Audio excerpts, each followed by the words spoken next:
Nursery rhymes feel harmless, playful, and timeless, passed from generation to generation as bedtime rituals for children. But beneath their cheerful melodies and simple lyrics lies a darker history few ever question. What if these innocent songs were never meant for children at all? What if they were coded stories of death, disease, power, and punishment?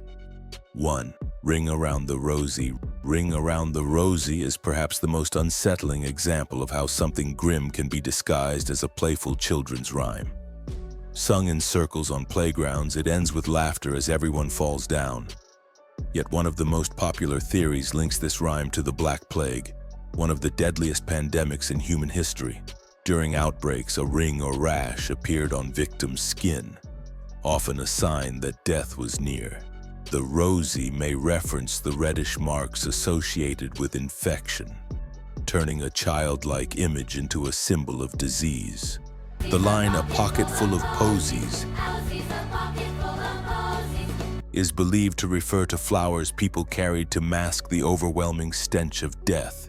During plague years, bodies piled up faster than they could be buried, and strong odors filled entire cities. Flowers were not decoration, but survival tools. Then comes the most chilling line of all: ashes, ashes. Some interpret this as a reference to cremation, while others believe it symbolizes the physical collapse of infected victims. Either way, the final line, "We all fall down," takes on a horrifying meaning when seen through this lens. It no longer describes playful tumbling but mass death. Historians debate whether the rhyme truly originated during the plague, but its persistence suggests something deeper. Why did such imagery survive so long? Perhaps because it allowed people to process tragedy in a form that could be remembered, repeated, and shared without fear. It transformed terror into rhythm, grief into song. The rhyme may not have been written for children at all, but adapted for them over centuries, its original meaning slowly buried beneath laughter. 2. Rockabye Baby. Rockabye Baby is often one of the first lullabies a child hears. Parents sing it gently, unaware of how strange its imagery truly is. A baby in a cradle placed in a treetop. That alone raises questions. The song continues calmly until the cradle falls, sending the baby crashing down. There is no rescue, no comfort, no happy ending. The song simply ends with disaster. One interpretation views the rhyme as symbolic satire, possibly mocking instability in leadership or aristocracy. The cradle represents power or privilege placed dangerously high, while the fall symbolizes inevitable collapse. Others see it as a commentary on neglect, highlighting how vulnerable children can be when caretakers fail them. In an era with high infant mortality rates, the image of a falling baby may have reflected harsh realities rather than fantasy. Some scholars argue the rhyme reflects anxiety rather than intent. Life centuries ago was unpredictable, and children were not shielded from danger the way they are today. Songs often mirrored the fragility of existence. The calm tone of the lullaby contrasts sharply with its violent ending, making it even more disturbing. It teaches no lesson, offers no reassurance, and resolves nothing.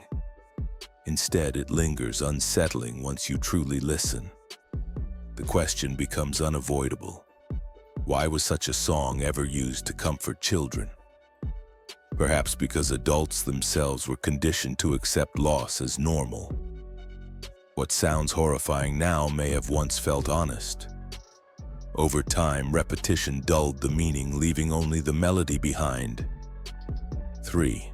London Bridge is Falling Down.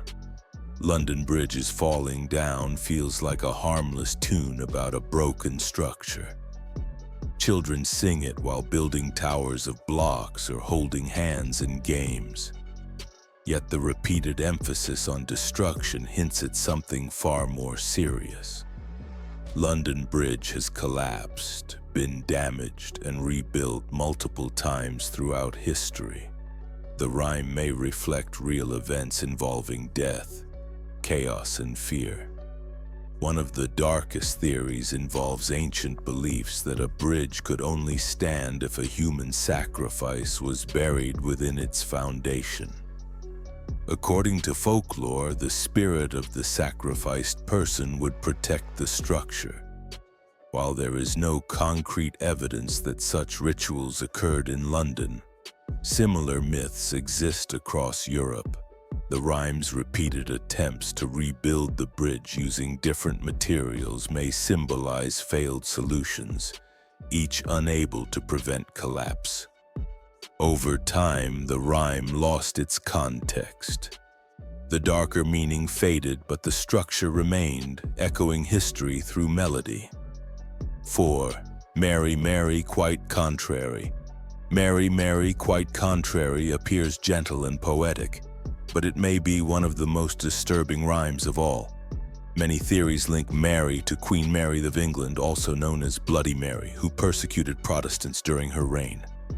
In this interpretation, the rhyme becomes political commentary disguised as children's verse.